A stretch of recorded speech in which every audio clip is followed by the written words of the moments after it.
Hi everyone, I'm Michelle Kelly. Welcome to Being the Change. I'm going to get started by reciting my inspiration. Our deepest fear is not that we're inadequate.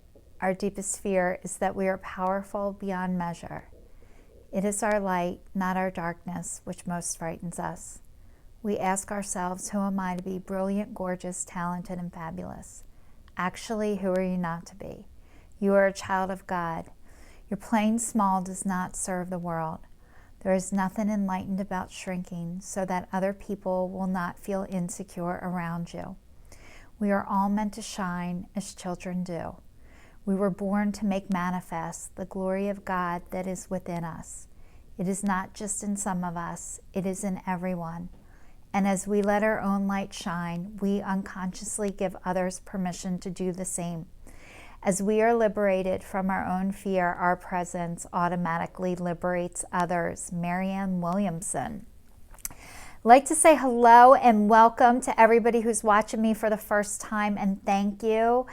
And thank you to everybody who's been watching me and following me on this journey. I could not be doing this without all of you. I started this as my New Year's resolution in 2019, stating I was breaking up with fear, I was breaking up with shame, and I was breaking up with guilt. And I was doing a video every week to tell you how the breakup was going. And I have to tell you guys, it is a hard breakup. It is still there, but it is way less than it's ever been, which is amazing.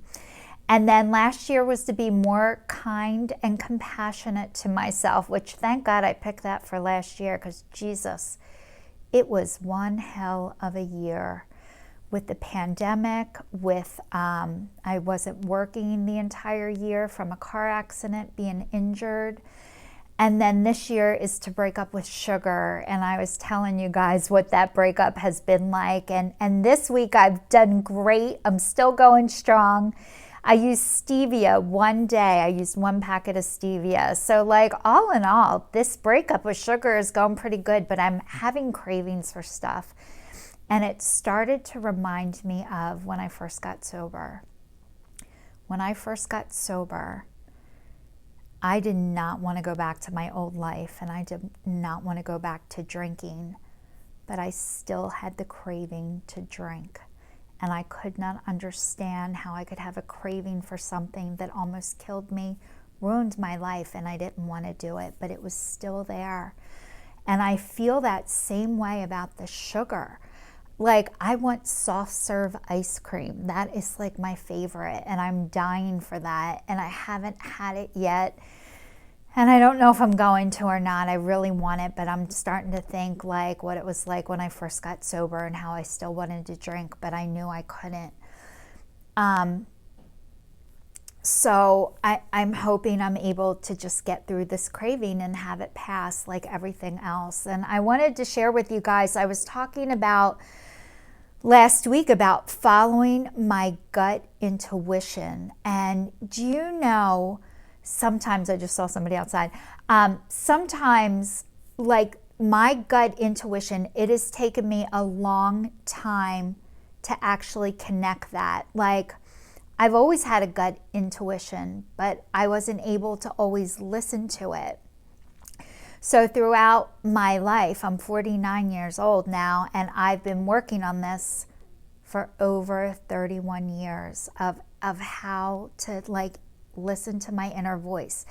And I can hear it, but I didn't always follow it. And whenever I didn't listen to it, I was always sorry after the fact.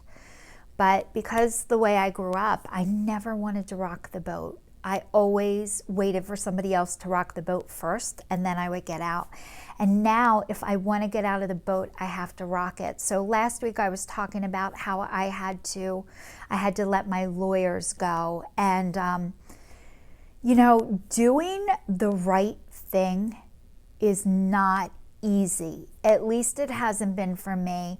A lot of times doing the right thing doesn't get me immediate results of what I'm looking for. A lot of times it feels like it makes things harder, and a lot of times it's just easier to go along with stuff. But then usually when it blows up after, I'm like, God darn it, I knew it sooner and I didn't listen.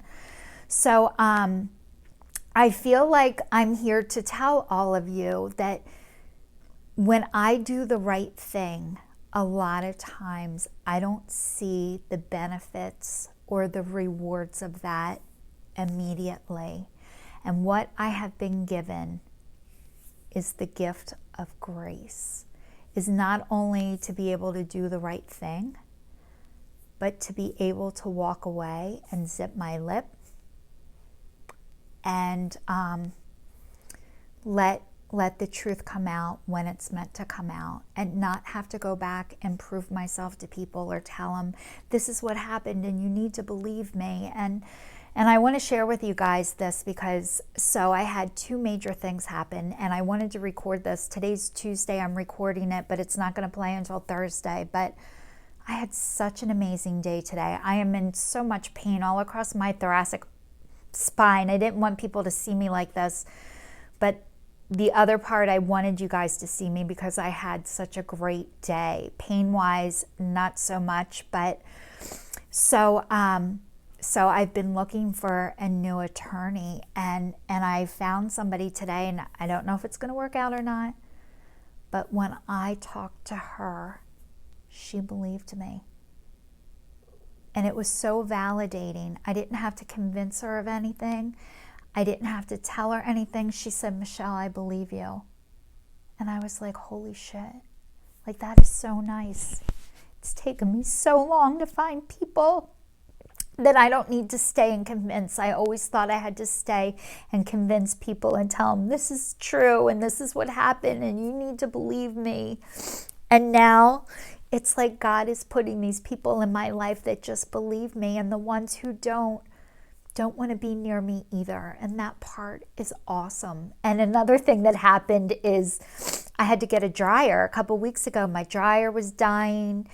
I ordered one. The first one I got, the piece on it wasn't right. It was sucking in my dryer sheets, and I was afraid it was going to suck my clothes in. So it was defective, and I had to send it back, and I got a second dryer.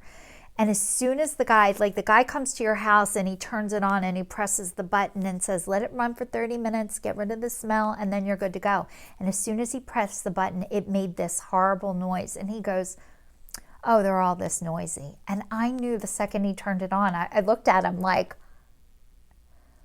and then I thought, all right, I'm going to let it go for a week.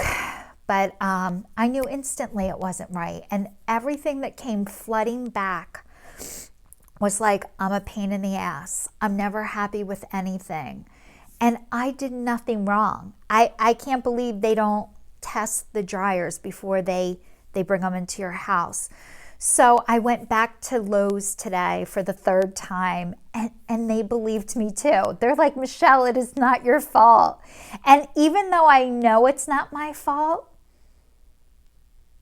that underline, I'm never happy with anything, I'm a pain in the ass, even though both the dryers were defective, brand new dryers. So going back and taking care of this stuff has been incredibly hard for me, but this is the first time in my life that I have bought appliances by myself, no husband, no anybody helping me, Michelle, making decisions, major life purchases that I used to give my opinion, but ultimately a decision got made for me, which I was so relieved, because then if there was a problem, it was never my fault. But now, and it's not my fault when there's a problem, but it's like I'm a grown up and I need to take care of business, and I don't like doing it, but I have to do it, and I'm doing it. And the people that I'm talking to are like angels.